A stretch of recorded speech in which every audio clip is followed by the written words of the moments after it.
Like there's a bromance going on here. I feel it. There's a lot going on. So I'm here with kids of the colony. Meet the boys that are racking up millions of views on social media. You guys have started a YouTube series, I believe.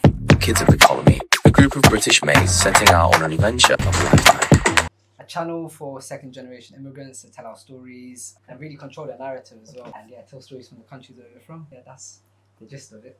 So we're at one of my favourite restaurants in London and we've got the wonderful Huet. I've always knew that our food is to be out there for other cultural other nations to taste. And this is Eritrean food, by the way. This is our work, innit? No one here is Eritrean, just to put that out there. But it's a really good restaurant, so that's why they're here with me. Okay, so in terms of this bromance that's going on here, who's who? So we've got the visionary here, it seems. And we're just puppets. No.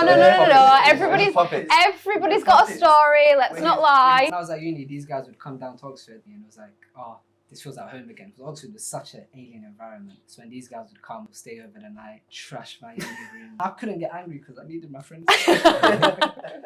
Yeah, I can imagine Oxford was quite isolating. It was just a completely different environment to me because we went to like a comprehensive state school, incredibly diverse, and then we go into Oxford, which was like so different. Hella white. Yeah. And I had some mad experiences there. What was in like racist? Yeah. I'm not surprised. Am I not allowed to share my opinion? That's still white side. You're not related.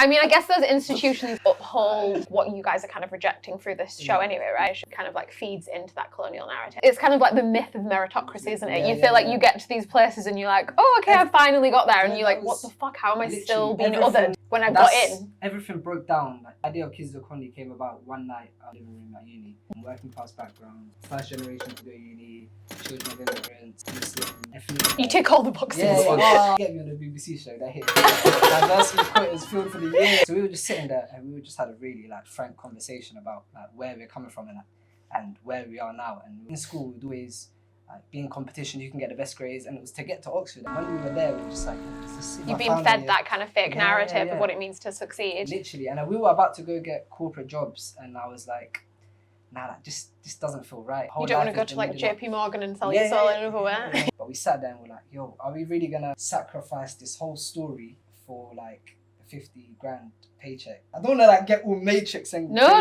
This is the essence of it, though, isn't it? Like, we talk about all these things quite academically, but this is the lived experience, which is why it's so important to like play it out. We're kind of anomalies. To keep us in the system, it's just gonna take a quick 50 grand. Like you guys are poor. Like, take the money and go up the corporate ladder. You might become an associate. You might do a little work experience for black kids, get some black kids in for a day, but you're not changing anything really. So we just sat there and we're like, yo, let's just do our own things. And I should have been revising for my exams. I was messaging, emailing so many production companies. Emailing.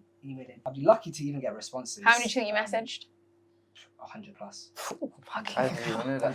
So 100, you messaged 100 plus production companies. A lot of them don't take unsolicited scripts. Then I was like, you know what? Forget this. Put all the money I had, bought a bunch of cameras, told these guys, yo, we're going to Bangladesh, and that's how Kids of the Colony was born. And that's kind of where I told these guys. Oh my God, sick. And then you pulled you guys in, and then the rest is history. Yeah. The way I proposed it was like, look, instead of going on a holiday, like normal lads holiday to a country, let's go to the country that we're from. That was quite easy sell, actually. For me, it was at least. I guess, yeah, you're Bengali. Like, my country, all of our countries, to be fair, they're just showing in a bad light all the time. So it's just changing the narrative, personally, for me. Yeah. Who do you think's got the best food from their home country? Bangladesh. Somali food. No, come on, no. Come on. Smile. Bangladesh. Somali food. No, come on, no. Come on. Smile. Somali food. Somali food don't know. In general. No. I think Bangladesh is the best. Everyone's going to be biased, cool. You actually really truly think that Bangladeshi food's the best? Yeah. Genuinely. You think Somali food's the best? Honestly, we have all the flavours. We have every I'm single not flavour. unbiased. It's going to sound Zach, crazy. Very bad. Be honest, yeah. Very bad. Zach, if you had to choose between Somali food and Bengali food, Bengali food. I Wallahi. But Isaac, we'll see if you're on the next series. So who are you, Zach? What's your vibe? Go on.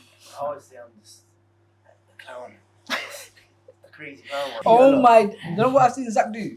What? You know them cooperative cakes that serve six. Which the ones? Victoria The actual Span. big Oh yeah. I have a video. He used to like that. He's like, oh, No, you're quite like blunt. Like there's that moment. Yeah, there's don't like know. so many moments where like I think particularly because you're from Bangladesh, but there's that guy who's like speaks some Central Sea bars, and you're like, Oh what is my this God. guy saying? That's my cousin. Is that your cousin? I was like savage. There's been like a renaissance of Somali food recently in London. Like, Really? before, growing up, everyone would just take the mick out of Somali food. But now there's a few restaurants around London. I mean, it's about time. If someone wants to try Somali food, Rayhan's. Rayhan's, yeah. Al-Kaf. For me, it'll be Damas. so the kind of undertone running through the show is very much kind of reclaiming these colonial narratives. Yeah, 100%. I feel like a lot of second generation immigrants feel like I don't really belong, but it's also like you can also reclaim it. We can control the literature, the films, the poetry that comes out of it. So many stories there, like especially like a country like Bangladesh, like 160 million people that live there. Yeah. The best way to like truly understand the country is just to go there. Yeah, I feel like yeah. a bunch of like London kids are gonna go there. It's just gonna be funny. It's gonna be heartwarming, and it's just gonna be because we're friends. It's just gonna mean like so much more. Yeah. What about for you? It's interesting being mixed race as well. I'm third generation. So I didn't know. Both my parents were born and raised here, Yeah. but I always lived with my mum. Yeah. growing up. And your mum's British. Yeah, I'm still close to my Moroccan side of the family, but growing up with my mum, I feel like I lost a lot of culture in me growing up. So I Yeah. feel like for me, this whole Kids of Konyi thing is a big learning thing for me as well, so I can learn more about my culture, more about myself. I can even learn the language, I can't even speak it. Yeah. Nah, so for me, it's more like, this is a big learning curve for me. Yeah. Take it all in, and I go to Morocco every year, but again, taking the guys there, we can all learn together.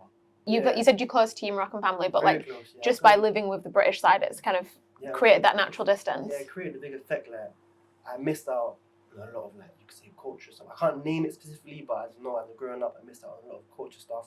I didn't get raised in a Moroccan household, so I feel like that part of my life I missed out. But over the years, I'm trying to gain that. Yeah. That's the main thing for me with this.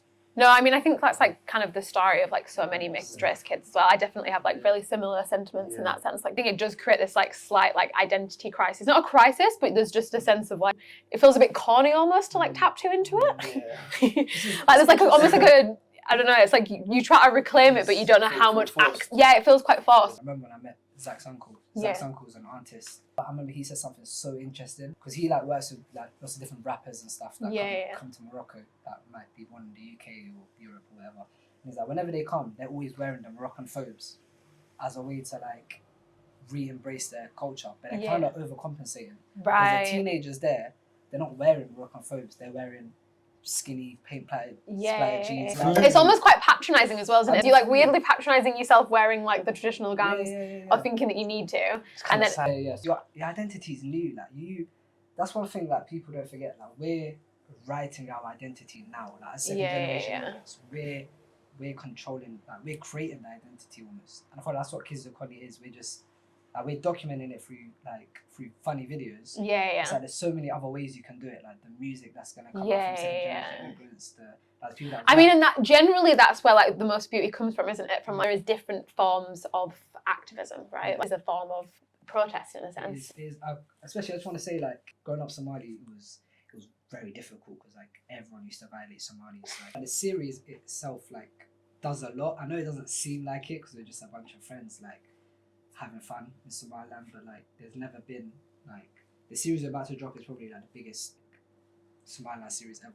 Like it's crazy to say, but it probably is going to be, and that's like an act of rebellion in itself. You can go raise £50,000 and like donate it, but it's like if 50,000 children are seeing themselves, their country represented in a positive way for the first time ever, I feel like that's more. In like secondary school, you had a wave of like Somali people coming up. You had like Mo Farah, he was like the first one. Then you had like YouTubers like Chunks. Being a Somali kid, like watching Chunks and watching him rise was crazy to me, and that really like made me think, okay, like this is possible. I really want to give him his flowers. And so like when we were coming, like when I was coming next, I feel like I'm the generation after him. It's like he done a lot by just being Somali and doing what he does. And it's like, how can I take that further? He kind of like opened the door for me, and it's like, okay, I need to open the door further. And I was like, okay, I'm gonna do what he did, but do it in the home country. Okay, let's pull this back then. Like, obviously, there's the like heavy, weighty things about like racism and decolonization and blah blah blah blah, and like reclaiming narratives.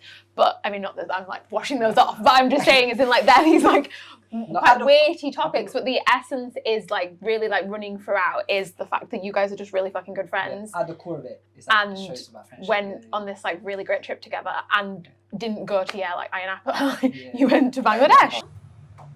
These two are very, very close. Sure, we're all close. no. At the end of the journey, where I was like, everyone sit down. I was like, what problems do you guys have with each other? Oh my days, for weeks. We've never ever like in our whole like years of friendship, we've never like had a candid conversation about like what annoys us about each other. Oh ever. right, So I thought that was such a wholesome. It was mad it was a wholesome. needed- Oh, it's like a therapy session. It was actually like a therapy session. And then Go on, what came up? No, their problem with me was that I'm moody, I'm hungry. You're talking to me. It's just hungry. It's just blunt. I hunger. was told you shut up. Yeah, I don't mean it in a bad You way. turned into a thief as well, remember? He stole my snacks. He stole my snacks. I just survive on snacks. I'll just eat snacks and I'll be happy to do anything. I came back to my bag, like a third of it was missing. And I was thinking, who took it? And then it was him. But I stayed quiet as well. What, you didn't even admit It it? had to be done. I was hungry. How the hell did you bankroll it all? Seeing as like you like what 21? Like how did you guys do this? It's kind of insane. Like the money, maybe it's better because you're younger because you just like have more of like a gusto to do it. But I feel like I did not have the balls at 21 to be like just doing it. Even the fact that the clip where you were like on the plane quitting your job. That was not a thing. I got fired for it. Wait. That phone call was real, by the way. Real. Like, when I said Where were you working? nothing I was scripted. like that prep to say, oh yeah, I'm ill. And they said, oh, how long are you gonna be ill for? I was like, I will be ill for 2 weeks. So I went there, my Bangladesh trip, came back, I was fired. Came back to my job pretty much. The production value is sick though. So like in terms of planning it, you just bought cameras and just rolled, or like you didn't plan it or anything in that regard. It was horrible. There were times where we were filming for so long. Let's say Zach would be chatting to the camera, walking about in a focus. His mic wasn't on. 2 hours of footage. Nothing. 2 hours of footage unusable. And looking back, I can't lie. Trying to do a documentary series with no experience and bringing my friends. Like, thinking back, I might have been smoking crack. Like, it was just. Yeah, but that's how you do it, right? Yeah, How do you know unless you I don't did regret it? But it was so ambitious that I was like, yo, that was crazy. What we just humbled did. you slightly, And then innit? so that's why we took such a big gap. But our first ever video, we had 100,000 views, and we went from 0 subs to 6,000 subs in only 4 weeks. I remember like, Oh yeah, well, how did that feel like? So okay, you we'll like. get like 1,000 subs. Were a you day. in Bangladesh when you were getting all? No. I remember Back it was in the in one of the offices where we watched our stuff. Yeah. Before release, I said I'll be really happy with 15 to 20k views. Like, I think that would be a big achievement. Okay, and what was it like 5, 6, 7 days? Yeah, like a week. 4, yeah, I'm going to the top straight away. You're like, I'm famous. Suddenly Zach's a diva and he's like expecting like only blue M&Ms in his dressing room. The rider. Yeah. Zach's got a like really infamous rider of just being like an asshole. Only orange Starbucks. We've got like we've got a diva in the corner of it. Zach is a bit of us, so you're a bit of a diva. Oh, you're the diva of the group then. In fact, when I asked for the order, I did get some like quite aggy messages from you coming through. Yeah. You got them. Yeah. Saying that you're not eating this and you're not eating that. I remember, I saw that messages as well. Yeah, I was like, damn, who are these brats? The other thing that when I was watching, how on earth did you meet the president of Cyprus and get an interview with him? Like, what is even going on?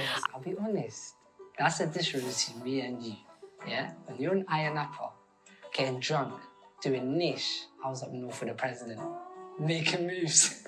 How? Yeah, that was mental. So I was in Somaliland being a bit annoying, like trying to get into like every event. And there was a group of MPs, like some UK MPs that I visited. So I snuck my way in to that. When I was there, I was chatting to a guy who works for a consultancy. I introduced myself and I said, look, my name's Abu.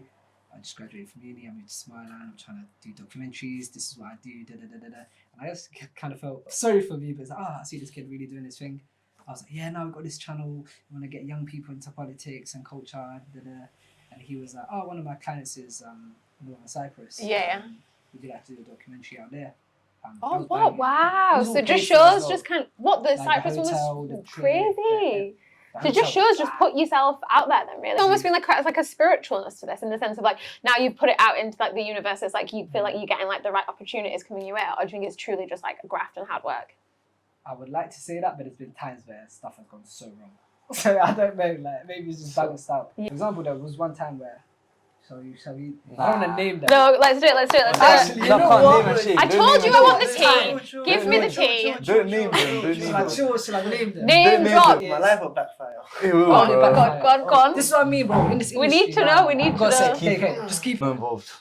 There is a well-known footballer who has a production company, Yeah. and that production company, someone within the production company reached out, saw what we were doing, Yeah. got us into meetings, said you guys are gonna be the next this and So that's the this. biggest dream. They were like, how much money do you need? We were like, oh, this much. Don't worry, have some more money. So we're thinking life changed, didn't it? Yeah, We went to our yeah. parents like, yo, like, I'm rich. I made it. Like, yo, like, we're gonna get somewhere. We got the money. We can get the series out quicker. Then when it started coming to the payment, the stuff we agreed for, started ghosting us. Do you know why? No A clue.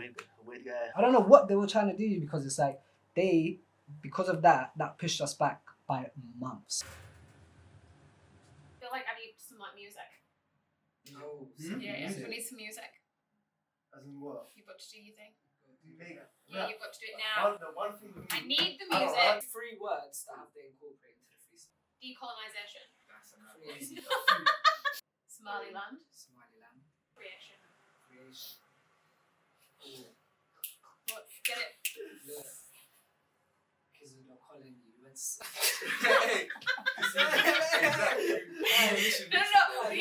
Come on. This is That's gonna be more spoken word, yeah. Kids are the colony, taking over nations, education the youth, decolonization. Check the new series, it's our best creation. Somaliland coming soon. Subscribe or you're hating. Ask Zach, spell any word, like a good word. What's this Jura? What's this Jura? Savage! This is what I'm saying. Look at this. Thank you guys so much for coming. Hope you liked the food. Shout out Hua and Lazar, and yeah, shout out you guys for like creating something honestly sick that's like so empowering. Anyone who wants to create something and just like tell their story, I feel like you guys are doing it exactly right, and it's just amazing to see.